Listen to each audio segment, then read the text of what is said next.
This episode of the Personal Finance Show is brought to you by all of my websites. Here's the current list. The hub for all of my sites is bohumphreys.com. If you want to know about me or any of the other sites I'm talking about, go to bohumphreys.com. This is also the place to enter my giveaways. I have some great authors as guests, and I'm giving away their books. This month, I'm giving away 5 signed copies of Cash Flow Cookbook by Gord Stein, who is my guest on episode 36. Head to bohumphreys.com/giveaway to enter. My number one site in age and traffic is my personal finance blog, investwisely.ca. It's 2 years old now, and in June I got over 5,000 unique page views, so I'm pretty happy about that. My newest site is my small business site, financialaccounting.ca. If you have a small business and you want to do your own bookkeeping with QuickBooks Online or just want to learn more about financial accounting, this is the site for you. ListenToMyBlog.com is a very important site for me. Even though I've been medicated for my ADD for almost 10 years now, it's still not fun for me to read. Well, not in the same way that everybody else reads. I like listening to podcasts and audiobooks, but I also like reading out loud. It's way more enjoyable for me. For written books, we have audiobooks, but podcasts aren't really the audio versions of blogs. So I started ListenToMyBlog.com, where I read and record my blogs and the blogs of others that I like, so that if you're like me or if you want to listen for any other reason, you have the option. Okay, there are a few more, but I'll stop there for today. If you have trouble remembering any of the URLs, just head over to bohumphreys.com and all the links are there. Bo is B-E-A-U, Humphreys is H-U-M-P-H-R-E-Y-S. This is the Personal Finance Show.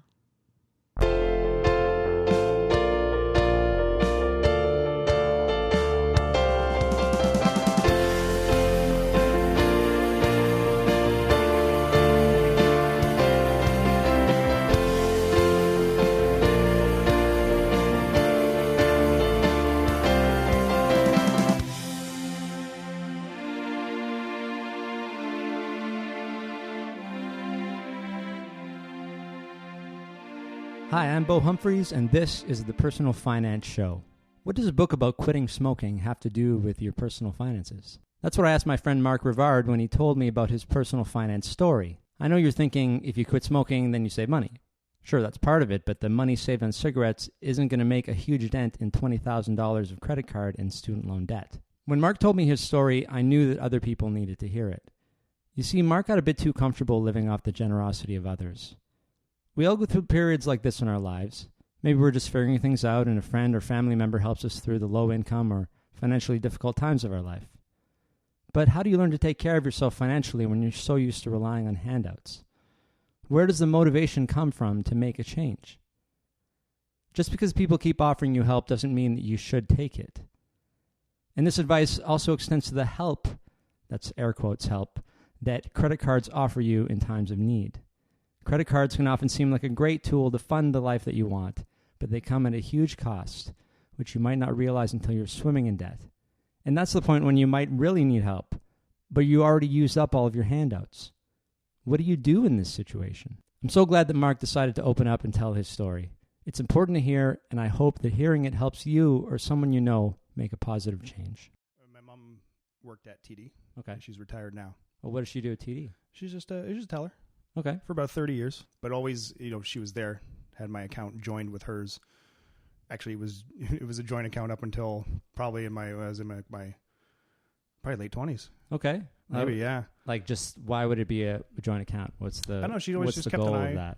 Just so she could see? Yeah. Maybe just kept an eye. I don't really know. Maybe it was cheaper. But it was your account. Yeah, I put the money in and took the money out. And yeah, okay. Did that. But she just had her name on it, too. She had her name on it as well. And so she could look at it. She would tell me. She would never, she'd be like, hey, it's getting a little low. Stop spending. Okay. Don't do that. Do you know how often did she check this account? I don't know how often she checked, but enough to know how much I was spending. So just kind of a way of, this is like your mom, like her way of caring, her way of keeping an eye. And it was absolutely fine. But the thing was, every piece of financial advice outside of that she could give me, I completely ignored because I was just that kind of person where money wasn't a thing. Yeah, that's why I probably ended up being terrible with money. Well, what was your thought? Like, money, it just wasn't part of your life. It just wasn't something you thought about saving or earning so that you could have a better future or something, anything like that? No, it didn't. It never. Of course, it crossed my mind, but I was just like, other things, video games, whatever. whatever. I was just a kid. But you need money for video games. Yeah, well, not when you get them as Christmas gifts. Okay, so there's that. So yeah, it's hard to develop something when you're younger. Yeah. When you're basically, you don't have a lot of costs or anything, right? Yeah, exactly. I mean, I wasn't handed everything. They didn't just give me whatever all the time, but there were some handouts here and there. Yeah, of course, but like I would waste that too. And so when did you start earning your own money? Like working? When? Yeah. How early? When I was maybe 1990, between 1990 and 1994, I got a penny saver paper route. Okay, yeah, you're like 5 years old. What are you talking about? No, that was for ages like 6 to 10. I had this route. I was born in 84. Remember? Yeah. No, well, that's like, yeah. So I had a 1990. Yeah. That's really young. Maybe it was. Did you really maybe start? I was a little older. Maybe a I'm little older. Getting the years muddied, but no, I had a penny saver paper route, and I had it for a long time. Okay. Because the route I had, here's where I got a penny saver paper route, and friends of mine also had paper routes as well. So like, if one of us had to sub in for another, we could go do it. And they ended up getting upset with me because I had fewer houses on my route, but I got paid a lot more than they did. Not a lot more, not like whatever. But they I guess their payment thing was structured based on your distance. So the penny saver, houses. You don't have to pay for this, right? Is it a free paper? Yeah, it was delivered free, and they would just pay. It was, I mean, so the advertisers are paying for the function, for the operations of the paper, I guess, and then I guess you're part of that as delivery. But how much could you possibly make doing this? I don't remember. It wasn't a lot. No, but the length of time, more than everybody else. You're like the top earner. Yeah, it was a great position, and I don't regret it for a second. And it was because of the distance that I had to travel. Because some houses were very far apart. It was on Riverside Drive between like Kensington and Manning. So, and this is in Windsor, in Tecumseh, St. Clair Beach area. Yeah, and there's a long stretch of houses that would take maybe a couple hours to get through it all. Like I did one half and then took a break and then did the other half down the west side of the road. Yeah, I guess just because of the distance, I was paid a little more. So that was cool. And do you feel like, thinking about it now, that you work, in a job and you work hard. Do you think you learned how to do that sort of then? Like you're doing this hours and hours of stuff. Mm-hmm. Did you learn about working hard for money, or did you not learn anything? No. Okay. I don't think I did. Not at that time yet. No, because it wasn't a particularly demanding job and it involved a lot of walking. The hardest part, I think, was so they deliver, I don't know if you're familiar with the penny saver, not so much. Had a route, No. It's just it's a free paper that had a bunch of stuff. Every week, of course, there was different flyers. Yeah, okay. A little bit of news things, some flyers. Sometimes they give out free samples of like cereal or something like that. Oh, nice. But those cereal samples never made it. No. I got to keep some the of them. leftovers. Oh, you got the leftovers. Okay. Sometimes, yeah, they usually made it out. Anyway, they deliver all the papers to me first to get them out, but they're delivered in stacks of. There's like a stack of this company's one, a stack of this one, this one. Oh, you got to put them together. I had to rearrange them on the table, put them all together, and slip them inside a bag. Put them in. We had a wagon or the back of my dad's truck or something like that, and we'd go and we'd deliver them all. This does not seem worth whatever money you got for this. You know what though? It was the first. They were paying me to do this thing. Taught you work. Yeah, it taught me a little bit, and then I kind of fell off after that, I guess, because I didn't have a job until years later when I started working with my dad. But back into this, the hardest part was, and the part I struggled with the most was, besides walking around in wintertime delivering these things, was putting them together, and it was just a mundane process of that. So I really don't know why I did it for so long. My mom, we used some of the money to fund a trip we took to Florida. Okay. Which was nice. So that's all right. But other than that, the money was just kind of put away, and I didn't really have a lot of access to the bank account. Like this is before I had a debit card. So I would just go, if I needed $20, I'd go take it up. I didn't really have anything to spend money on. You're a child at this point. We lived next to a corner store, but Okay. So you saved some of that money. You went on a trip. Yeah. And then you stopped at a certain point, and then you didn't get another job until you just said you work with your dad. Or when was that? I started with my dad. Yeah. What age would that have been? Probably in high school sometime. Yeah. Okay. But it was just like things here and there because he runs a company called Ambulance Electronics, and he just does satellite antenna home theater installs. Okay. Like on the weekends and stuff. Yeah. Like on Saturday, I just go out with him for a day, go around to whoever called that week needing something, or somebody found them in the yellow pages or something. We just go and do that, and that was, one day out of the week. Yeah. And then they'd get some money in my bank account. A little bit of pocket money. Yeah, a little bit of that. Whatever that. And that kind of funded, I guess, my high school whatever. Like if I wanted to go to spending. Even It's still, regular. I would still, I think, drain my bank account of just whatever, because if you spend a night out, that's how much I made on that Saturday, so I could go spend it, and then I'd be back at zero. So you're learning that, you got money and it's for spending. So at this point now, yes, and before it was just put wherever, saved for a trip. Yeah. This money now is mine, and I was older now, more things to spend it on. Food at school, there's cafeteria, alcohol, Sure. well, all the fun stuff that comes with being a teenage. There's not enough person. to save. There's not enough really to be saving for the future, right? Maybe that's your thought, or just Didn't no cross my thought. mind. Never, right? I never thought after high school, after college, I didn't have You didn't have that outlook. clue of what the future was going to be for me. This seems like a very common thing. Like some people are like, I'm saving from when I'm like 2 years old. Yeah. And some people are And now those are people, like, I'm spending my money and who knows what the future will hold. exactly. And so this is not an uncommon thing, though we like to think that it's a delinquent behavior. Right. But it's not for a teenager, and not even for someone who's just starting out. Yeah. Not because at this point you don't have debt, and you can't get debt yet because you're not 18. Right. Did you get into the debt when you were able to, like credit cards? When did that start?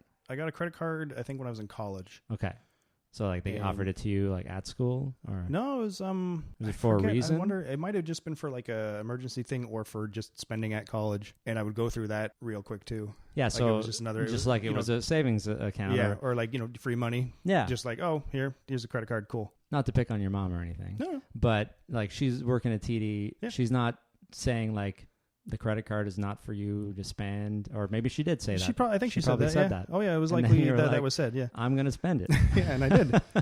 And I spent it right up until that one day where I swiped it and it said insufficient funds. Wow. And I was like, that's how quickly. And it wasn't a very high limit. It might have been, I think it was any higher than 1,000 or 1,500, maybe even 500.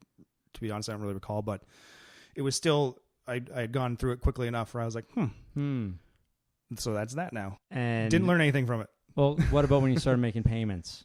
How did that feel? Like, did you start to get the picture of like, or now I just have to? Kinda. Interest wasn't a thought that crossed my mind either. No, Didn't think about it. Paid whatever. Okay, even when you're making the minimums. Yeah, I might have gotten a few handouts, Christmas, whatever, money, and then cash. Kind of put it down on that. Well, some went to that. The majority went to spending other things. Spending Like I said, through this is peppered moments where I get some handouts that I just waste on. Sure. Yeah, but this is things. another common thing where you're just making the minimum payments because that's normal. Yep. And I probably was like that too. When I was in my early 20s, it's just this is what you do, right? And nobody's saying like it's going to take you 72 years to pay this off at this level because it's never going to, your interest rate was probably 20% or something like that, or maybe you got a better one. But okay, so now you're in college. And you got that one credit card that seems to be usually maxed out. Yep. And your bank account's probably empty. It was never very full. No. It was always going between full and empty. Like the weird thing I got caught up in when I got paid for doing any work for my dad through college is that like, I have all this money. And when I get to zero, that's when I can stop. Okay. I have the money. I should spend it. And then once I get to zero, no more spending until I get more money. It's just like I didn't have any idea of what to do with it other than that, not to save it, not to do whatever. Interesting. Yeah. I was very ignorant about no, it's all that. I guess it's kind of like common sense, isn't it? Yep. Like I have money. What am I going to do with it? I'm going to live my life. And then when it's gone, I'll try to find more money. Right? But how did you find more money when you needed it, especially in college and stuff? Did you have loans, other kind of loans, or the college stuff? like I did OSAP? I did OSAP, and that's what mainly was like maybe a good percentage of my debt up until a couple years ago. But I would ask for handouts here and there too. On top of that, $20-$40. Like I don't know. I wouldn't get it all the time. Well, how does that go? Like I don't have money in my account. Can I borrow $40? Can I borrow it? Yeah. Yeah, pretty much. Would they think you would ever pay it back? If it was like 20 or 40 or something like that, maybe. Sure. Yeah. In the hundreds, maybe, but I don't think I really asked for. And it was just for that living much. things. It's not like you were, I need to buy another big screen TV or this or that. You're spending and you're just trying to. Okay, so so now, but you're still in Windsor at this point. Yep, still living at home. So living at home and going to St. Clair College. Yeah, didn't have a car. Used my mom's car. She had a Dodge Avenger at the time. I was taking that. Okay, so your real expenses are low. Oh yeah, Yeah. absolutely. The only thing I think they might have even for the first little bit paid my credit card bill, but it was like a Yeah. little to flip help you out. phones, whatever. Yeah, I mean, a lot of parents do that. Yeah. You're trying to just give you the edge so that when you do start on your own, which is the next chapter Mm-hmm. of the story, you can start fresh. Yeah. Well, I And- didn't do that. Either. Yeah. The next chapter where I started fresh did take place till years after Yeah. that. Okay. I also, between high school and college too, I took up smoking, which was So this is an expense for yeah, you. it was a little bit of an Now, expense. was it? It wasn't it wasn't at first because I would either because my parents smoked, so I would Sure. take cigarettes from them, or somebody would just give me some. I bum smokes all the time from people at school. But how much would you say spend on a typical day? Like how much would cigarettes cost in a day? Depends on. I used it. I would calculate it when I did it after I quit. I calculated it. I guess weekly because I wasn't the heaviest of smokers. Sure. But I maybe had about 5 to 8 cigarettes a day, which in the pack there's 20 or 25. So by average 2 or 3 packs a week. That's and they're probably a little bit more expensive now, but between $7 and $10 I think is what they were going for. Yeah. Sure. Back then, so it's $30 a week. That Yeah. granted, if I had that money, I probably would have spent it on something else anyway. And how long did you smoke? Like since I was 16 till 29, so about 13 years. Yeah. Yeah. But it'd probably be about 30 Okay. grand, Oh, yeah. right? Yep. Like in over 10 years. Yeah. If you would have invested it, Right. and then of course that would be, and then if you kept that, Yeah. it would grow, and it would probably be like a couple $100,000 of retirement. Mm-hmm. Now, it's crazy when you think about it. Nobody thinks about how much these things add up. But like you said, you would have spent it on something else. Yeah, it was spent on. It's not like, oh, if something. only, right? It Yep. just could have gone somewhere. That's the thing. At a certain point of our life, people can throw tons of money at us, and it just disappears, right? It's like you don't even realize how, because nobody taught you how to track your money. Nobody taught you any reason to track. Nobody taught you the reason to save. We kind of need more of that. Like, well, that's the thing. I wouldn't say I wasn't taught it. I was always being like my mom. that's a good point. These things were always being mentioned. I really don't want to put this on your mom. Oh, no. Because she probably said all of this stuff to Yeah. you, but how do you teach someone to listen? Exactly. You can't. Yeah, it's very difficult. So you kind of have to go through what you're going to go through. Yeah, That's the only way to learn. I guess so. Is that Unless you pick it up a lot better and it place more importance on it, maybe from a younger age. Like there's some people I know who are financially well off just because they were smart from the get go. They were good in school. But why? Like, I don't know. They just happen to be like. I know some people that just have catalysts early. Like you maybe your parents almost lose the house, or they lose their jobs, and you guys are almost on the street, and you're like, oh, I'm never going to be like that. So that's that instills that in you, right? Yep. I went through a gambling addiction. That's another thing that kind of pushes you forward early, right? Like, oh man, can't let that happen, right? But I guess if you don't have anything to light the fire, how do we teach? And this is probably a question that everyone's been trying to answer for a long time. Mm-hmm. How do we teach people to understand the importance? Not just like tell them, like, you tell people to do tons of things, right? Like brush their teeth, and then then they don't, and that's why dentists exists, right? and there's so many things, right? Like money is so ubiquitous, though. If you could tell somebody, like we tell them all the time, but if we could really make them see that $100 a week, if somehow they got that, if they start when they're 16 or whenever, oh man, they could retire at 40. Like it's, I'm almost 40, right? Yep. Imagine if somebody would have said you could retire now, and I feel like I'm 20. Yeah. It's great. So I could basically retire at 20. It's really fascinating to me. And I guess all we can do is just keep talking about what happens. And so, okay, so you're still in Windsor, or have you left yet? Still there. Graduated college. Okay, and what did you do after that? Still, I think I took a year off from school. I just worked with my dad.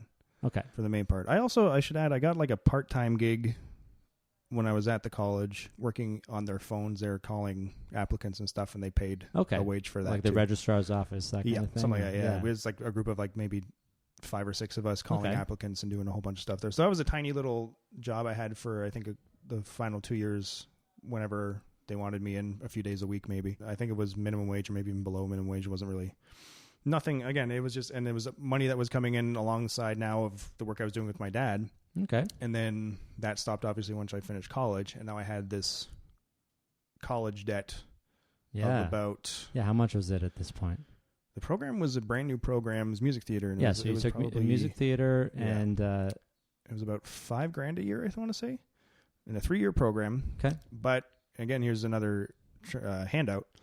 My grandmother paid for my 3rd year. Oh, that's nice. As a gift. Yeah. To me, I was blown away. I was like, wow, well, thank you very much. That's super cool. So now I'm $10,000 in debt to OSAP, and that's just coming out automatically out of my bank account. Now, yeah. It's just coming out minimum whatever. I don't think the interest was very high, but I don't really But they force remember. you to pay it back, Yep. And they give you a certain amount of time to do that. They don't Yeah. give you a choice, really. No, of course not. And I knew that from the beginning of getting it. I was like, okay, well, then when this is done, I'll be paying you back because maybe I'll be, who knows, maybe I'll be an actor or maybe I'll do this. So that was the plan. You wanted to get into acting or theater? Well, it had always been a passion, of course. Again, with most things, most jobs I've gone through, even that as a passion and music and everything, I was kind of take it or leave it. Yeah. I would do it anyway, whether or not it made me money to a certain point, I guess. But I had been paid for acting gigs. There was some companies in Windsor that would pay you. You had some opportunities. Yeah. So I would do those things as well here and there. Okay, yeah. It wasn't, again, it's not the best pay, but you do it. And I was in the band as well,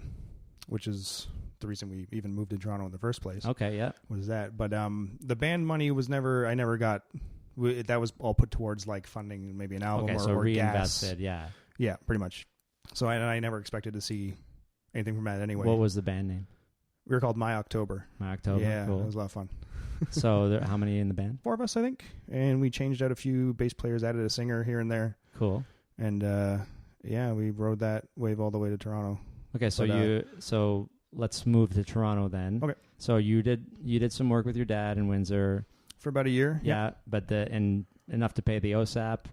Enough to keep paying the minimum that was coming out all the time. That's right. Not what enough. about the credit cards? Where are we at with that? I still have the one credit card. I think I'm making minimums. I don't know if it was, and again, handouts here and there for just putting money on the card. And is it just like the end of the month you're looking and you're realizing, oh man, I don't have enough to cover in this one to cover that one? No. So that wasn't even, that's the thing. That's how much I was oblivious to it. I barely even looked at the statement all the time. Okay, so how did you know when you needed money?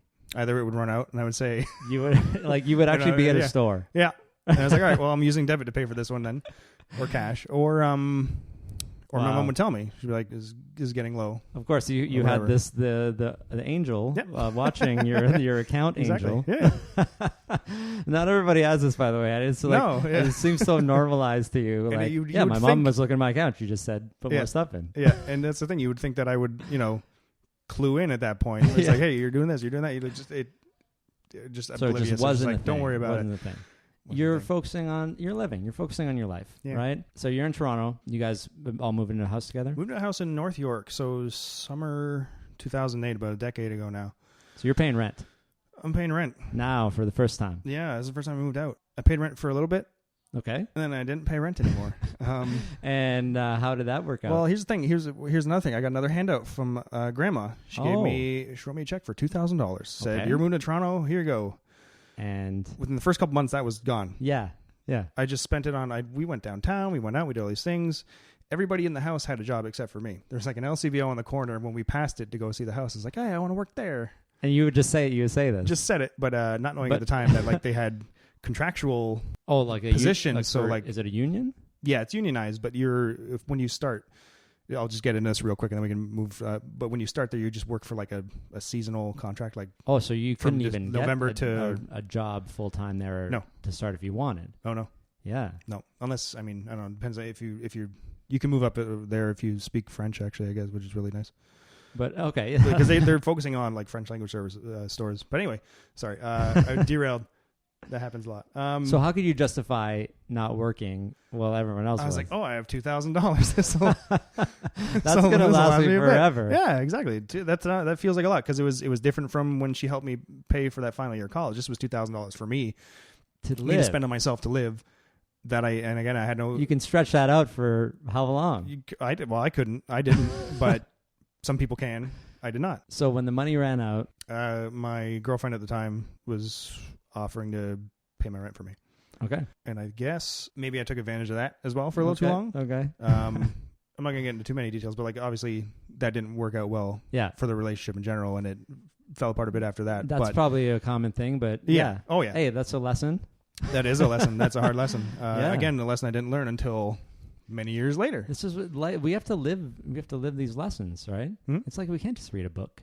I think especially you, because you have a bit of a independence streak, and I'm not going to say rebellious, but let's say against the status quo of savor, right? Yeah. And so of course you're not going to let anyone tell you what is your path. You got to experience it for yourself and learn, and then say, oh yeah, they were right about that. Everybody was right about all of that. Everyone was right. I'm sure they feel okay now, but I hope so. Yeah. Well, it's I want some people to be listening and then play the episode for their 20-year-old, saying like, oh, I don't need to work, right? Yeah, everything's gonna be all right. Everything's gonna be okay. Yeah, no. So okay, the girlfriend, she paid for a bit, but then that didn't last for a while. No, I got a job. Okay, and where'd you end up getting a job? The liquor control at the board. LCBO. Yeah, at the LCBO. Like I said, that's I'm gonna work there. Yeah. So you got the seasonal position that they were offering. Yeah, for one time in my life, I had a goal. I was like, I'm gonna work there, and then hey, there we go. I work there now. That's awesome. Yeah, and then I had the seasonal job, so I worked from like maybe November until New Year's. Okay. That first year, and then that was it. That's it. Like a firefighter. Yeah, yeah, pretty much. Yeah. You're only working for the summer, fighting forest fires, and then the rest of the year you have off. Except they typically make enough money in that time for the whole year. Exactly. And can go on EI. Were you able to do that? I made enough to buy most of the Christmas gifts I wanted to that year. Okay. And then I think I did try going on EI, but then I got hired on again. Okay. The following summer. Oh, the following summer. So about 6 months later. So wait, how do you survive for the 6 months? Handouts again. Okay. When I go back, when we would take trips back to Windsor, families there, they hand me, grandma hands me $50, whatever. So but still not paying rent though. I could. Okay, I guess. how much was rent in this house for you? It was 4 of us in there. It was about $2,000 rent, so $500. Okay, well that's a lot of money. It's a lot of money. Yeah. So, and in between then, I was getting some extra background gigs work on. Okay. On Oh, shows. that's good then. You're picking up this and that. Yeah. So that was okay here and there. I had enough, I guess, to make it by. But again, still the majority of the rent. I can't give a percentage, but I guess she was still paying the majority of my rent for me. So why just LCBO? Like, why was that the only option for you? Like, what about, we have friends who are waiting tables, right? Working catering. Was that not for you? To be honest? Yeah. It was so damn close to the house. Yeah. I could walk. Yeah. It was on the corner. If they called me in to go work, I could be there in 30 seconds. Okay. So that was one of them. Two, I don't know, maybe, I guess, that's the thing. I mean, I'm told I'm a people person, customer service wise. I guess I'm pretty good, but I don't know how some of my friends can handle doing the waiting tables and stuff. Because sometimes it like the stories I would hear sounds too much. I'm like, oh, I think I had a bad day where I was. Yeah. Sometimes it can be worse there. Maybe that played a factor in it, I guess, but also just maybe didn't seem appealing to me. But the fire under you to pay your rent and to pay for things, it just wasn't there. No. This is not a video podcast, but I shrugged at that. Yeah. I was like, that's the way my mindset was. It was terrible. Wow. Well, I mean, it is. I don't know. I feel like a parent right now. Yeah. It's nice to hear you acknowledge that. Yeah. Right, because for you to be able to survive at that time, it took a village, basically, and you were just accepting that, or just you're not even thinking about it. You're like, I'm floating. I need to survive. And everyone's like, we like Mark. So we want him to survive too. Yeah. And we know one day he's going to be an upstanding citizen. Yeah.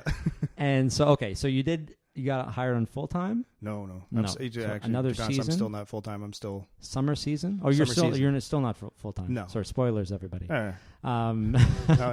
So how does it work then? You like, how do you get the hours that you want? Or how did you start? You started as the seasonal casual. Yeah. Your contract's up at the end of New Year's. If you work the summer, your contract's at the end of on Labor Day. When it's up. Yeah. So I worked the summer, and then if they need people or they liked you enough as a person or as an employee, they'll give you a phone call and you get hired on. Okay, so during all this time, then your OSAP. Is there a dent being made into that debt? Not really. How do the minimum payments work for OSAP? Like it's going down a little bit, I hope. It's going down a little bit. It's coming out of my account automatically every however often, month or a couple times a month. And then, of course, the LCBO money is just for living. Yeah. It's not like you're able to put an extra chunk. Maybe you're getting some gifts. Grandma seems to be quite generous at times. That might have been the end of that in particular. Yeah, okay. Of her handouts, saved for, I think, one more a couple of years ago as Christmas gift. But yeah, again, spoiler alert. So yeah. But no, then for a while it was just the generosity of others that I will be forever grateful for. It's what kept me in this city, I guess. I guess as well, I was a stigma I had created in my own head that if I didn't have a lot of money, and if I moved back to Windsor, then it'd be like Toronto had defeated me. Like the end. It'd be the end for you. Yeah. You're working for your dad on the Saturdays, and that's it. Which was a silly thought at the time, but it crossed my mind, and I was like, well, no, I want to stay here and get stuff done. And okay. So LCBO, you're able to keep doing the seasonal then? Yeah. Oh, yeah. Well, they hired after the second season job I did. They hired me on. Okay, great. And then you would get you were still part time though. Yeah. Yeah, but as many part time shifts as you can handle. As many as they could give me. I wasn't really. I guess at the time they didn't really guarantee hours for that. I don't know how much I'm allowed to talk about it without them. Yeah, no, of course. Yeah, we don't have to get into that. We have like a strict rule about for social media and stuff like that. But it's not, I mean, it's nothing you can't. This is nothing you can't find out, I guess, publicly anyway. No, yeah. Like the way, like when people if they apply for it, this is what you find out. You want to know what you're going to be able to get. Yeah. But I'll just be careful with what I say regarding that. But I mean, and I got hired on part time, which was a year round thing. Okay, so great. Whenever and if somebody called in sick, they go down the thing. It's a seniority list. So this sounds like it's something that might be able to sustain you. Yeah. In terms of financially. Yes. But you're not quite able to pay down the debt yet? No. And couple that with the fact I'm still in the mindset I was way back when, like, money, spend it till you hit zero. Now you're spending, you're buying things. Yeah. Like what kind of things? You got a little bit. Do you feel rich at this point? Do you feel like, wow, I got like a steady income? In a way, like rich in the way that the income's coming more now because I have a job that can be for however long I want it to be. Yeah, wow.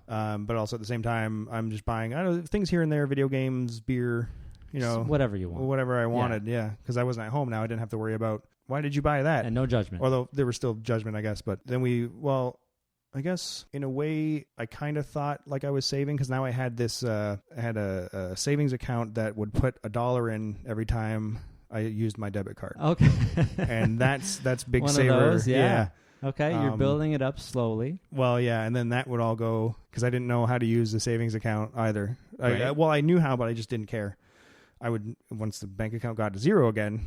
Then out comes the savings, and then and depends on the more I use my debit, the more I'll have in the savings next time when I get to zero. This is perfect logic. Yeah, I'll just spend. This is how people justify credit card rewards. Yeah, but it should be things that you were going to spend anyway. Exactly. Which hopefully, mostly it was like the McDonald's Monopoly. Like it's fine to play McDonald's Monopoly, but you don't go as long as you don't go eat at McDonald's every single meal while it's on. Then you got a problem, right? Well, then you're waiting for that Park Place piece that's going to be in Saskatchewan that's or something. Right. That's never going to come to you anyway. You might as well play the lottery or, anything that is that, it's not going to happen, right? Mm-hmm. But people like to think all of this stuff will happen. Did you end up moving from the location yet? Yes. So my girlfriend and I moved over. We kind of split off across the city. Yeah. The band stuff was, I think at this point, getting a little shaky, not in terms of like our relationships with each other, just like scheduling. Yeah, so you had band money too coming in every so often. Yeah, again, I wouldn't see much of wouldn't that. See It would either go to reinvest. Well, we'd pool. Yeah, we reinvest into we had a van now, a band van that we take out. Okay, wow. But then so we got rid of the band van because we all moved out to, like I said, separate places across the city. And then I think a few months later, my girlfriend and I broke up. Okay. And I was given maybe a few months to find a place, however long I needed, which was also very generous. And then I was on my own. Okay. So that was that. So I had there was no more, oh, can you pay the rent this month? Okay. So you weren't even paying rent still? Again, sometimes. It was still, it got to the point where it would be a question at the end. Can you pay the rent? Okay. And sometimes it was yes. Yeah, that's nice. And more often than not, that's it nice. was no. I wish somebody asked me that at the end of every month. Like I said, the living off the generosity of others, like friends, family, spouse, sometimes tends to get a little too familiar. Yeah, I mean, I just hope some people listening will, will understand that, maybe they're taking a little too much advantage of this and that, and just because people keep, offering it to you doesn't mean that you should keep taking it, right? Is that would you say that's a lesson that Absolutely. you learned? Yeah. Oh yeah. Yeah. Definitely. You gotta, it's like learning how to say no, but instead of asking someone to ask you something from you, it's somebody giving something to you. Yeah. You gotta learn to say no sometimes, but you're still young. You're still young at this point, and that's cool. And so, okay, so now you got your full-time, part-time, basically, and you're good. You're living life, and the debt is still there. Yeah. Oh yeah. And so you didn't have any. There wasn't something that lit a fire to pay off the debt, or what did that come at the same time? No, but you wanted to quit smoking. I did before. Actually, I have another. Am I jumping the gun? A little bit. Okay. I have just a straight. So I moved out. I'm on my own now. Yeah, of course. Oh, did you get more debt? Oh yeah. Oh yeah. Okay. This is where. It's sorry. Let's keep going. Let's keep going on this that. Is where it probably gets really so interesting. You're out on your own. You got to pay your rent, which you maybe might not have the money for. Okay, what happens? How many credit cards you got? This is where it gets really interesting, and where we can get into the thick of debt and financial crisis. The one thing that stuck in my head now is like, okay, now I have to pay rent. Yeah. And I find a place, and I'm like, well, I'm not going to be able to pay rent on my own. Like full, yeah. So I'm going to have to probably be about $1,000 a month at that time. $700 to $1,000 in Toronto at that time. So, yeah. So I found a couple people looking for a roommate near Danforth. This is before I moved on to Danforth. Near Danforth. Okay, near there before. And it was a 3-bedroom place. It took up about half of a house. That was roughly the same, maybe a little bit more, maybe $550 a month. Okay. So that was the one thing that stuck in my head was like, okay, now I have to pay rent, and a lot of what I've been spending on that comes into my checking account can go to rent. Okay. So that's one first tiny thing that happened. First tiny thing that happened. And then I went and got maybe 3 or 4 credit cards. Okay. And now you hadn't applied for credit cards before now. I hadn't. And why? Because, well, companies called me and offered them. Yeah. So they just happened to call you. I didn't know it was a thing ever. And you're like, wow, yeah, sure. I'll take this. I always thought it was your own bank who would just be like, hey, you're approved for this. And that happens Good point. too. It happens. That's usually how it does. But then, yeah, of course, the third-party companies like MBNA and Citi and that, they come out of the woodwork. They do. And other banks.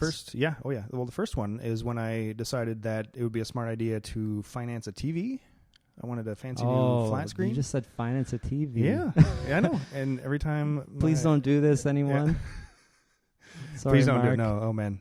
So I decided to buy a TV, and it was a payment plan for however long. The TV was like $700. How big is this TV? It was about 32 inches. Okay. My first LCD TV, so I was ecstatic to get it. Okay. Possessions and yay, but again, so the financing. So how much did it end up being? I don't really know. Because again, I never tracked that. I just paid it on the credit card. Yeah, but I didn't buy it with credit card. You financed it so you could have more credit card limit. Well, they sent me. It was financed by Desjardins. Okay. And they sent me a credit card in the mail. So they sent you an additional credit card because you used them for financing. Yeah. So I think the financing was like the payments for the TV was taken off the card, if I'm not mistaken. So it did come out of that. Yeah. So it came out of that, I think. But that was like a little. But you had more room in there too. Yeah. Probably. Yeah. Exactly. Oh yeah. It was a $500 limit on the card, so it'd take whatever for the month, and I just. So that's credit card one. Couple that. Well, credit card two, because I still have the other one. Because you have the other one, which is but this is typically at its $1,500 limit. I think it was. I want to say it was 15, between 1,000 and 15 at this point. Then I think I had gotten. Okay. I called and got a.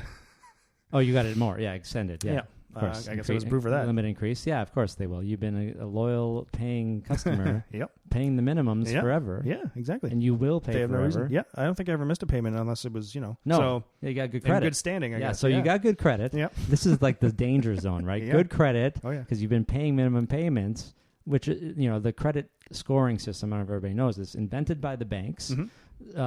You get points for just making the minimum payments. Surprise, right? Yeah. Surprise that they're okay with that. Yeah. That means that you're a good customer, right? It doesn't mean that you're good with money Yeah, at exactly. all. So anybody listening, if you have great credit, it doesn't mean that you're good with money. Exactly. It just means the banks love you. Yeah. Right? Because you're using theirs. That's right. That's pretty. So, and paying upsetting. them interest constantly. So, okay. So then there's more credit cards coming? Oh, yeah. Okay. One day I was sitting around with a friend, and I got a call from Scene Visa. Okay, yeah. So you're approved because I've been Movies. using the Scene points for movies and collecting and doing that. And I got Scene a points call. are great.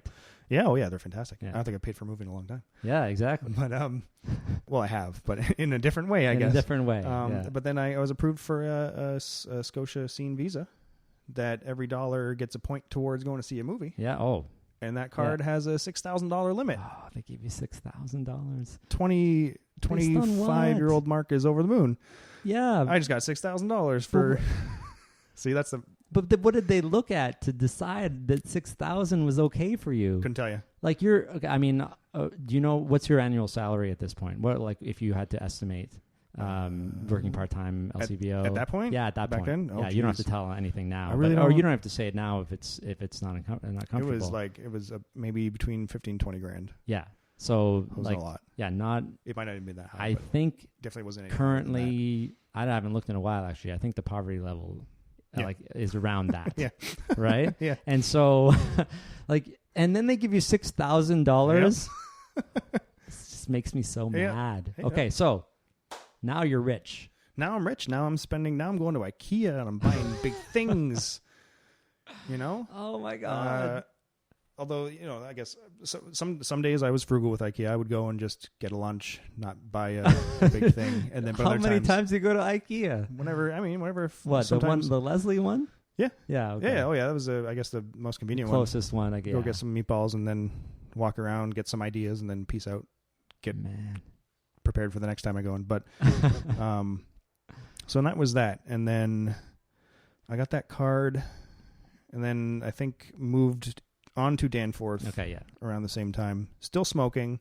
Yeah. Still living with roommates. We got three of us in this flat now, and the rent's a little lower. Okay, yeah. It's actually the lowest rent I've ever paid. It's because it's above a Greek restaurant. Because above a restaurant, I don't know if they really. I guess the landlords at the time, they're not the landlords now, but I guess it had been for lease for a while, or for rent for a while. Because I remember when I was looking with the guys, we were like, oh, there's this place here. And I called, and I was like, oh, okay, well, and then we looked at some other places, west end of town, didn't really get back. And then it came crunch time where we have a week where we told everybody else we're moving out.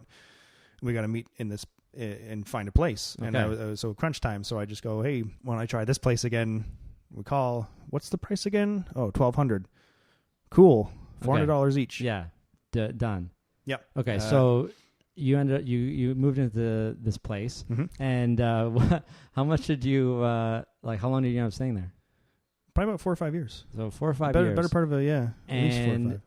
Now, are we still on the downward slope of credit? Yeah, I got another credit card. Okay. Is the 6,000 maxed out? It was getting maxed out. Yeah. Okay, so you would maybe have a little bit of this and that. Okay, so another credit card. Are we in balance transfer zone yet? Did you ever get into that? Transferring balances for 6 months? From one card to another card? Yeah. No, never did that. Okay. It was always an option that I saw if I wanted to, but I was just like, no, okay, this card's done. And I was a Rogers customer, a loyal Rogers customer for about 5-6 years at the time now. That, yeah. So and they had a new rewards card coming out, that a rewards Visa or MasterCard or something like that, that if you get that and you use it and you get the credit on that towards your phone bill. Okay, well that seems awesome. It sounded fine because my phone bill is like $70-$80 at the time now anyway. I got a smartphone. Doing that whole thing, just paying just money coming out wherever for the bills from the checking account. By the way, none of this is awesome because this is not any spending that you can afford. No, of course not. Some rewards are great if it's something that you can afford and you would spend, but really it's just terrible. But please go on. Oh, okay. No, I agree. And at the time, like, all right, cool, awesome, another credit card, $7,000 limit on this bad boy. No. I know it was. And do you remember how much your OSAP would be at this point? Is it like an 8 or 5, or have we even got that low yet? I still had maybe like 6 or 7 to pay off. Yeah. Okay. So 6 or 7,000 in the OSAP. Now we got about 15,000 now total in credit, like consumer credit. Yeah, went through that Rogers card real quick. Okay. And this is just living and buying this and that. Like, were there any like crazy big purchases in this? Like, Yeah, especially when I got the Rogers card, I bought a bed. Okay. But I was sleeping on a futon. Yeah, you're probably thinking. So I was like, nice new bed. Sure, it's a big spend, but it's not excessive, if you will. Like maybe you could have got a cheaper bed. Yeah. But oh yeah, people need beds, and you should be able to buy a bed. Yeah. It's not like you bought like another big screen TV, which maybe you did. Is it coming I did up not. with Nope. the 7,000? No. Okay. I bought a projector. Because you're still financing. You bought the projector. Okay, because TVs are not big enough. No. And how much, like a projector would have been about this, less than less than a TV, but it was still like $1,000. Although the projector, I paid with it with the credit card, but I threw that much money from my checking account on it right away just to be like, oh, I saved. You know what I mean? And it's a weird mentality. This is the period of time that now I know you at this time of life. And I've seen this projector on the wall, and it's fantastic. Yeah, it was great. Right? It's great. And can you use it now? Do you have white space on the wall? I do, but we don't have enough room to make it larger than what our current TV is. Yeah, so okay. I was just like, well. So the projector is now... It's in storage. It's in storage, but it will be used. It'll be used. Like there's a media room coming up in your future. Possibly, yeah. Yeah, it's, so it's not going to go to waste, which is good. Yeah. I mean, technically, you could have sold a lot of this stuff, I'm sure. Oh, yeah. So we got $15,000 in consumer debt, like 6 or 7 in OSAP. Mm-hmm. So you're hitting around 20. I feel like there's more. There's more coming, or was that it? Let me think. I had... Oh, I guess... Well, in between the move from near Danforth to on Danforth, I had a conversation with my previous girlfriend that I should start paying her back. Okay. For some of... And again, me being me who I was, in that time, in that place in my life, it was her that suggested this to me, that I start paying her back for the money I owe her for the rent. Yeah. And we decided on a specific amount. Okay. And I paid. So also, along with all this credit card stuff that I got myself into, now I'm putting maybe a couple $100 a month aside, sending it to her account. Okay.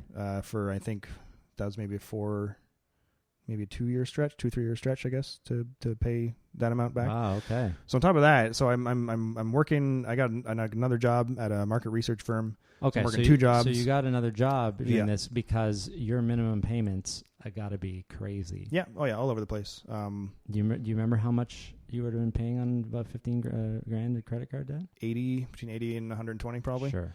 Something like that. Sounds pretty much like. And then the interest on top of that was. Oh yeah. When you look at it again, when I was shredding the papers, a tear just forms and comes right down because it's like so much of that went to waste. Oh my God. Yeah. Yeah. On the bottom of statements, they tell you how long it's going to get paid. Yep. Now I don't know if they did at that point. It might be newer, but they would have listed how many years it would take. Oh to pay no, off. maybe I haven't. They seen do that. it in fine print now. Okay. And Yeah. it's like 700 years or something. Like they Wow. actually like what even if it was 70 years, which I've seen, or 90 years, which I saw in somebody's credit card statement, to just print that out, like that's some balls. Okay. Yep. To print that for someone to look at and just to know that you're gonna be doing it. You're like, it's in such small print that it's not like advice. Like you should pay off more. It's just like an FYI. Like, hey, you're screwed. FY, sign the banks, right? If you care to glance at this part of the page upside down, you'll see this. Yeah, exactly. Yeah, or in a mirror, right? Yeah. So, okay, are we at what lit the fire then? So you got to be thinking, I got to do something about this. There's a by point now. Yeah, once it was the crippling anxiety that I felt when I owed a good friend that much money, and you felt like you need to do it, but you don't have money to do that. Well, I again, we did a payment thing. Yeah, I just would take whatever is in my checking that I wasn't putting anywhere else. Throw it there. Again, it was a couple $100 a month. So that you felt what was the feeling that you had then? It was just, I was just so mad at myself for even it cost me the relationship. It cost not just that, maybe other things too, but that was a big part of it. Yeah, and no doubt it's the reason why I felt so terrible about it. So I guess that was one. Kind of like a catalyst. Yeah, and I didn't really want to take any money from anybody by asking for it again. Okay. So I had to double down. I see. Got more shifts everywhere I could at the 2 jobs. Yeah. Then started getting more hours at LCBO, enough that it would take up most of my week, and going to the other job wouldn't be worth it because I'd have to leave early to get to the other one. So I I no longer work at the research firm. So you focus on the LCBO. Focus on the liquor control board, and I was getting enough hours that I was comfortable enough to kind of assess. Yeah. Okay. Still spending like I was living on Danforth, like Greektown, Still, baby. Like that's so there's every night you can go. Lots of Why would I cook when I opportunities. can go downstairs Okay. or to a bar? So I mean, my excessive spending in that regard still hasn't stopped. Credit cards are still maxed out until I pay however much at the end of sometimes it wasn't just minimum payments. It was like, okay, how much do I want to spend on this card next month? $300. So you're starting Put that on there. some like preliminary basic planning to try to minimize your spending, maybe, Or to maximize it on the card for the rewards. okay, sure. But you're thinking outside of like take the thing and throw it in the garbage. Pretty much. So this is a small step. But what were you thinking? I got to figure out how to pay this off. Or were you thinking, I'm just going to live with this for the rest of my life? I'd say a little bit in between. Yeah, It was okay. neither nor. Yeah. Like I would say that it's probably a good idea that I should start paying this off because I don't want to be with it for the rest of my life, but also what can I do? Yeah. What am I to do? I don't want to, Yeah. like I just made a promise to myself. I don't want to ask for money from anybody. You don't want to go any further. No, I don't want to go any further. But you're kind of fixed at this 15, 20 grand. Yep. And did you realize at that point that with that plan, you were never going to pay it off? Did that cross your mind? Because that's that current. You know what's scary? I don't think it really did. Yeah. And looking back on that now, I think I can say that, yeah, I don't think I ever did. Yeah, because people, I think the thought is eventually I'll pay it off and I'll just keep it. But that's not how it works. No. If you don't make more than the minimums, you'll never pay it off. Yep. Which is crazy. Yeah. So, okay, tell me what happened to change all of this. Well, I quit smoking. Okay. And I'll just jump right to that. Yeah, I quit Yeah, smoking. so what made you want to quit smoking? I guess Because you're smoking every day. every day, yeah. But not like 3 packs. not a chain smoker, but like this is between, this is an addiction. This is an addiction for you. Yeah. Yeah, exactly. Almost as bad as spending money. I Yeah, guess, exactly. in a way. Which, And it was an addiction too. yeah. So yeah, why? I think I got to the point where as well, I was gaining a little weight. I couldn't get to the top of the subway stairs without getting out of breath. Huffing and puffing, yeah. And I think, that's how this all kind of starts for anyone who wants to get smoking. It's like, oh, I can't really go upstairs as fast as I used Something to. has to happen, Successful. right? Something has to happen, and it was also like I couldn't really. Now that I was starting to assess what I was in control of and not in control of, that was something that I definitely was not in control of, and I didn't like that. So I quit smoking, and I guess it's not. Back then it's like it's such a weird way. I guess a lot of smokers in passing have heard about this book by a guy that if you read this magic book and then you put it down and you're done, you'll magically be done smoking for the rest of your life. Yeah, and I've heard about these things too. Yeah. And it seems crazy. It seems like That seems absurd. how could I a was book just like, do this? yeah, it's like, well, the skeptic in you comes out and you're like, well, Sure. how can that be true? How can that be Yeah. possible? And again, it's still weird to me because I don't know it. All right, to get into the thick of the book, I guess. So this is Alan Carr. Alan Carr's Easy Way to Stop Smoking. So the Easy Way is their brand. Yeah. And they've applied it to everything now. They started with the smoking, Right. and there's one on gambling that I flipped through. Oh, yeah? Of course, it doesn't apply to me now. No, of so course it's not like I'm going to go through it and do it because I don't need to quit gambling. Exactly, yeah. I could have used it then, though. Yeah. Do you think it would have worked on you then? I don't know. You know? It's really hard for addiction. They seem to think that the same thing that worked for you could work for anything. So, hey, I probably would have tried it. But, who's to know? Yeah, exactly. But, okay, Alan Carr. So, yeah, what are do you have key things in the book that helped you? Or I haven't. I'm going to try to go through it as best I can because the last time I read it is the last time I stopped when I had a cigarette. Yeah, no, sure. Maybe about We don't have to go 4 or through 5 it, years ago now. but, No, but yeah. I'm gonna try to remember, I guess, Yeah. the points. So I guess, yeah, there's this book you read, you're done it, you put it down, you're done smoking. So I pick up the book and I start reading it, and the first thing that he says to do is to keep smoking till you're done the book. Okay. And I was like, well, that's stupid. I'm trying to stop. I'm trying to stop. Why are you going to make me do this? And then about halfway through the book, it just kind of clicks for you. And you're like, oh, the whole point of this is to smoke and then break down smoking, break it down to a level where it doesn't seem appealing to you anymore. Okay. And then you don't want to, but now you can't stop because you haven't finished the book yet. So wow, it's torture. yeah. Oh yeah, absolutely. And okay. But it worked, I guess, in a way where it was such a different take from typical, like, you know, on the cigarette packages, you have all the gross, like the lungs, they're trying to people scare with their you. missing teeth and all that, trying to scare you into it. And he's one of the main points he makes as well in there too. He's like, oh, I'm not really going to scare you with all that because you know all that and you're still smoking. Yeah. So let's tackle it from a different angle. Exactly. That's not going to work. Yeah. It basically, I almost want to say it kind of rewired my brain and certain, I guess, stigmas I had about quitting that were just made up in my head.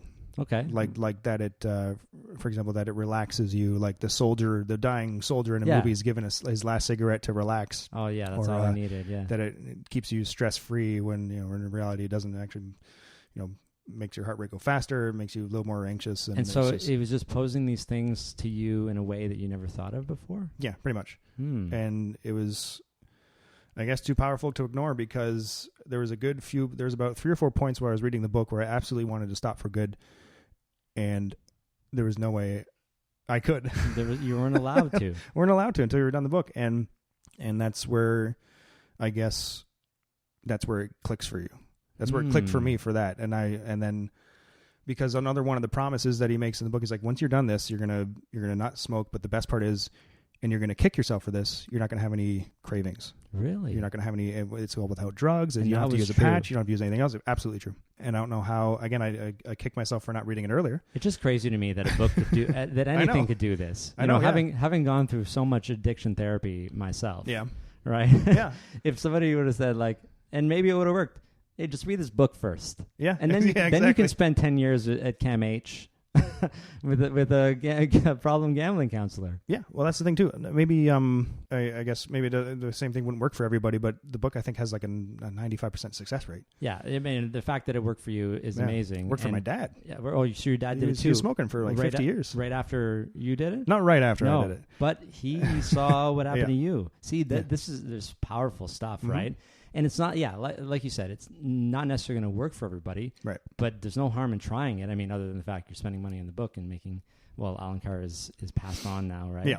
But you're making the easy way in his children wealthy. The whole estate. But, they probably don't need you because they like one person will be like, holy crap, this is great. Yeah. This is the best book ever. You're like an advocate for life now. Pretty much, yeah. Okay, so that's amazing, and I wish it was that easy for everybody who wanted to quit smoking. And right, because you probably run into people who maybe they've tried it or they just don't want to. I know a lot of people who still have the book and are too afraid to read it. Because why? Because they're afraid they're going to stop smoking. Afraid about change. And then everyone's afraid of change. And then there's I kind of like you brought up in a few podcasts I think before about stigma. And there's of course the stigma with money and finance and goals and stuff, but there's also one with smoking that like, what are you going to fill your time with?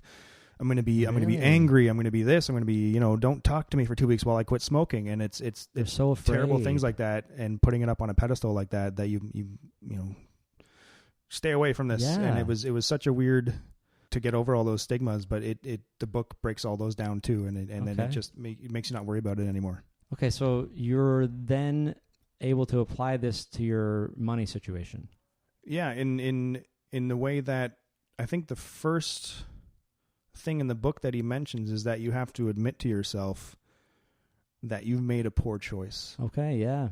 And that you've essentially kind of been brainwashed into thinking cigarettes are everything that they are. Yeah. Or everything that you think they are to you.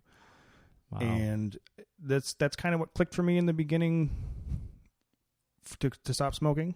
And in all of his other books where it's like there's a healthy eating one that I've clearly read but not followed. There's a drinking one. There's a gambling one. How many books do you have? I've read the smoking and the eating one. But they don't have a spending one. No, eh? No, that's what I'm asking. Okay, I've never looked it up. I never thought about it. I'm guessing that this was your This was good enough issue. I think. Yeah, it was. But right? the spending wasn't the one that I hadn't admitted this to myself yet. No. And wasn't even ready. Not even maybe the first couple of years after I stopped smoking. So how long did it take then? Maybe a couple of years. So a couple of years while you're still floating this $20,000 in debt. Yeah. And you're not smoking, which isn't great and all, but it's not helping your finances. No, of course not, because I was too busy in my head thinking how great it was that I'm not smoking anymore. Hey, and I was take the time. Take the time. Be proud of that. Yeah. Oh, to the crush an addiction. Yeah. Oh yeah. Yeah. Please. Over the moon. One thing at a time. And right? it was. I mean, yeah, and it was hard enough. Which is why I always. I mean, I never get to say it, but I'm very proud of you for overcoming. I guess what would be two of the hardest ones. Well, that I think of for gambling and alcohol, because when I first met you. Yeah, well, they were connected. Yeah, right? okay, yeah, exactly. Yeah, when I first met you, it's like, well, hi, I'm Bo. I don't drink. Oh, why not? Okay, because you flat out just said it because it did this and I had a gambling addiction and it just fueled it and I don't do it anymore. You got to say it. But the one thing I didn't have was like, and here's this magic formula. Yeah. To if you have a problem, you do it. Exactly. You have this. You're like, hey, read this book. Maybe it'll work for me. I can't say that because I don't know. It doesn't really work for gambling. But I might have thght you were just a weirdo. Yeah, exactly. Well, even more of a weirdo, I guess. Just do that. Well, I tell everybody do transcendental meditation. But yeah. That I don't want to sound like a cult. But that does help. Yeah. Meditation, anything, therapy, all that kind of stuff. Yeah. But okay, so you're proud of yourself, which is great, of course. Yeah. Take your time. But is it just brewing in your head? Like, yeah, I can apply this stuff, or just like slowly you're thinking this is not important anymore, like the spending. Yeah. How do you start paying down debt if you're not making that much more money? What I did was I went to the bank it wasn't the most desperate time, but I was just like, I want to see if maybe, and I think I started dating my current girlfriend at the time, who is financially, she's been in control. She's pretty good with money. For a while. Yeah. You should have her on. Yeah, she bought a condo at 21. You can probably people can learn some stuff from her. That's I hear of people buying real estate early, and these are the people who are pretty much set for life. I mean, it just goes from there. Now you have the seed money, and you're good. Yeah. So I mean, what a inspiration or something to live up to there. Yeah. So that a little bit more of a fire than you went into the bank.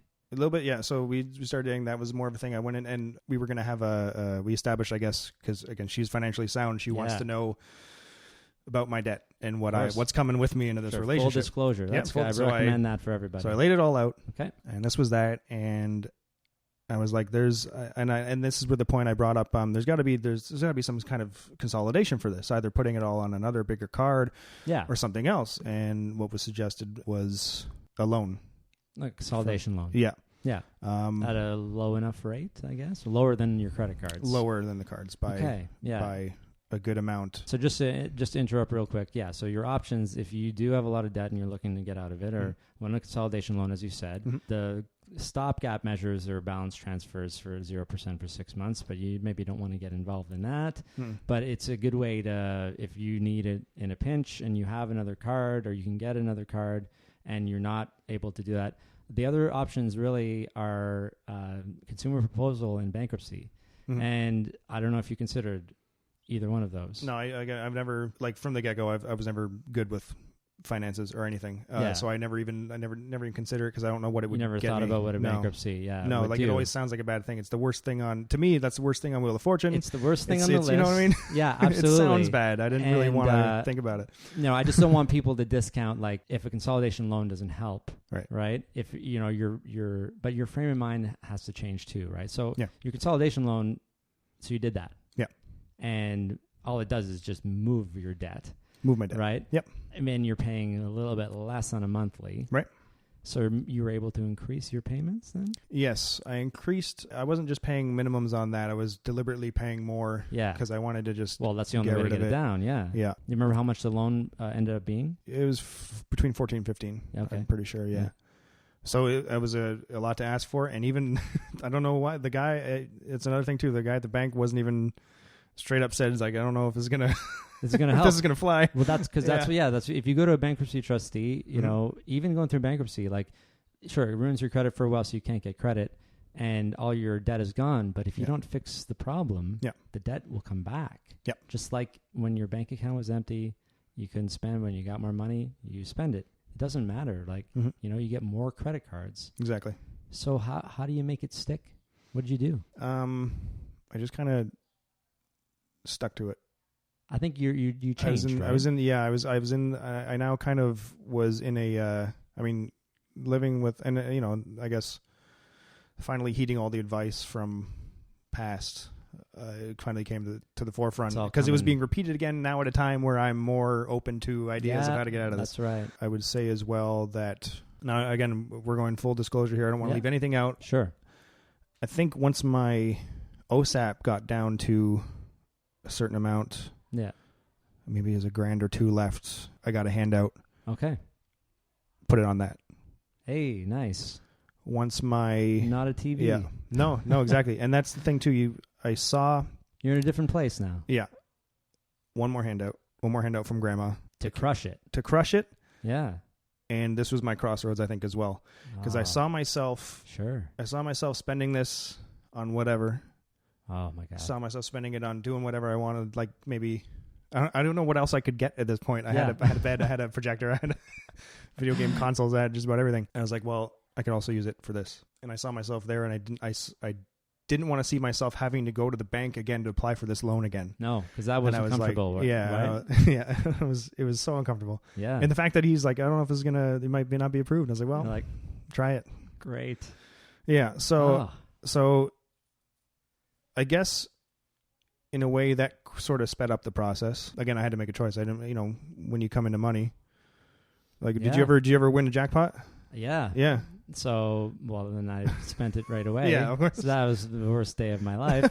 But I did get an inheritance from my grandparents. Mm-hmm. And I did, I was right in the thick of it. I might have been taking a break at that point, but half of it, I put it on my student line of credit that couldn't be reopened. The right. one that just can only be paid down now. Yeah. Right? Like OSAP. You can't reopen OSAP. You can't access that money again. Right? Yeah. So it's the safest place to put money. You'll never see it again. Yeah. But I blew the other half of it. Right. It's like, so you have to make those choices, yeah. right? And that's probably the best choice that I made in that whole 10 years, of my 20s. Mm-hmm. And so, so you did that, and that freed up money. That freed up money a that little was bit. Coming that you could then put against the loan. Yes. Well, I put that all, I think that took care of the rest. The OSAP is done. OSAP's done. Your and consolidation loan. Yeah, this took care, I think, of the consolidation loan. Okay. And then whatever I had left over was just in my checking. It was a couple thousand maybe. So you had, how long did it take you to pay all of this off? Like 15 grand took me 50 months. My payments were fixed at $300 a month. Oh, wow. No interest. Okay. Right? Yeah. That's part of the consumer proposal. That was my deal. It went from 40,000 to 15. Right. Right. And then it was fixed, and I could save extra money. Mm-hmm. But for you still had interest on this loan. Yeah. But was it a set time period? Like you make these payments and the loan will be paid off? I don't really recall that. Again, I still wasn't in. I just wanted to get the loan, and then I think have I been calling it a loan? It was a line of credit. Oh, that makes a difference. Line of credit. Sorry. No, it's the same thing, except you can reaccess a line of credit if you need it. Okay.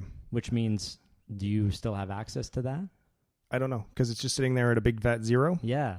In my account right now. I mean, it's not bad to have. No, of course not. But it's also dangerous if you're worried about that at all. I haven't touched it since. So it just seems like it would take, a good, 5 years or something to pay this off? Or did you just keep throwing tons of money at it? I put the loan from Grandma was substantial enough to take care of the rest of it. Okay. That's good. So not the loan from Grandma, so you paid some of it off, and then Grandma gave this one big lump sum, whatever it was. Yeah. Did you say how much, or you don't have to say how much? It was $10,000. Oh wow. Okay. Because she's okay. So I want to, I've done the work in my mind and the work of working really hard to chip it away as much of it as I could. But I also want to say I've been fortunate enough to have certain handouts. Again, you have older relatives who are giving away most of their savings or estate or whatever, that can help. But again, I had to make the choice whether or not to blow that. Wow. And like I said, I didn't want to see myself. That's going good for for that you, again. because you were at the point where this will cover all of it and it's done. Yeah. And you trusted yourself enough. You have this new state of mind that you're not just going to go and rack it all back up. Exactly. I'm still, in my own mind, I feel I'm still I'm still not good with money. We can work on that. Yeah, exactly. We can. I still spend here and there, but it's never. Now I have money in savings and going towards whatever. Well, what, you got some It's all- investments? Or? Yeah, it was some investments through the bank, I guess. Sure, okay. A certain amount of my paycheck can goes talk towards about that. Yeah, that, too. exactly. And But you have these, what happened to the credit cards? I canceled them all. They got canceled when the loan As part of the deal to get the Good. loan, Good. they I'm had to glad get that canceled. they did that. Yeah. Okay, so that's smart. That's important Yeah. too. And this line of credit, I'm not going to tell you to close it down because it might affect your credit rating, but we can talk about that too. Mhm. But if you think, and it's nice to have an emergency until you have an emergency fund, Yep. which you're building now, Yep. right? So, okay, so you just still have one functional credit card, or do you have Yeah. no credit card? Yeah. No, I got a new credit card. You got the little one. No. What they give I got you? rid of all of them. I had You got a new one. I got a new one Just from for the bank regular spending. for regular spending. It was I got one and then they canceled it. They made it, I guess, obsolete. They canceled the Yeah, it card was a itself, TD Visa, cashback Visa and it that I doesn't had for exist a anymore. couple of years. Doesn't exist. They changed it to MasterCard. I guess maybe I didn't find the new rewards appealing enough, so I got I went and I got another Scene Visa. Yeah. Okay. Yeah. But This now, is yeah, for everyday things. And what's your policy with the credit card now? Would you pay it off? paid off in full Yeah, like every month. Every month. Yeah. Yeah. Before the interest hits.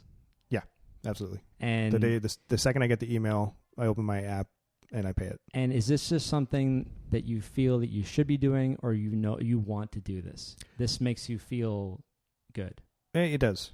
Yeah. It really does, because I'm working for the money that I spend and Yes. put away now. I get enough hours, and it's a better mindset. Like I said, I've been over the moon since I stopped smoking. Yeah. My health improved dramatically, And now- my range yeah. and my singing voice, like Perfect. everything that they so said would many added happen. benefits. Yeah, everything that they said would happen when you stop smoking happened. Okay. Lung capacity greater. I don't cough anymore. I don't have chest pains that would happen every once in a while. It's just everything. So that, I guess, from a financial perspective, I guess I'm happy to not have the anxiety of my crippling debt bearing over me anymore. If I had to put it into words like so that. freeing, isn't it? It really was. I hope that it continues this way for me. I'm okay, I guess. Well, I feel all right. we can make sure of that. Yeah, okay, we can great, make a plan. It would be really unfortunate if you did all this work and then we didn't have a plan, so Right. that if something like, because hey, shit happens, right? It's a Yep. podcast. I can say whatever I like. Yeah. But yeah, shit does happen to people, and sometimes it's not your overspending or your carelessness or whatever. It's just something happens, and then you're back where you were. If you don't have an emergency fund to cover certain things, Mhm. right? Yeah. So like we can have that, and then we can start planning for savings and stuff. So Mhm. yeah, good for you, man. Oh, thanks very much. This is good. So you don't normally I would tell people how to find you on your website and buy your thing or whatever it is you do. But I feel like this is more, if anyone was going to do anything, go buy, if you want to quit smoking, go get the easy way out in Yeah. car. But I feel like you're going to end up working for them. Probably. I mean, know? I bought probably about 5 or 6 copies of the book But that I give out to people. Yeah. So I mean, you would be a great, sort of if they have a conference, Mhm. you go and talk and say it worked for me. I mean, Yeah. everybody is totally skeptical, of course, about all this stuff. But hey, I know you. I know this is true, Mhm. and that it works. And the fact that you're then able to that new, like you said, rewiring of your brain, right? Mhm. That's what happens in addiction therapy. And you got addiction therapy in a book, Mhm. which is crazy, right? Yeah. All of the therapists out there are like, what? Yep. And the book is probably $20, Yeah, right? exactly. Yeah. I think I got it cheap online. Yeah, you can. Yeah, there's older And- editions you can get it cheap. Yeah. No, thanks for coming and Thanks for sharing. having me. Thanks for being so open, because Oh, I yeah. know it's hard to talk about mistakes in the past. And like you said, the first thing you had to do was to admit that you made a mistake. Right? Absolutely. The smoking with the spending. So awesome. Well, thanks, Mark. Thank you. If you like this episode, please subscribe to the podcast on Apple Podcasts or wherever you get your podcasts. It would mean a lot to me, and it only takes a few seconds. Thanks so much for listening to this episode of the Personal Finance Show. Next week, my guest will be Brian Daly, co-founder and CEO of a company called Mark Rivard.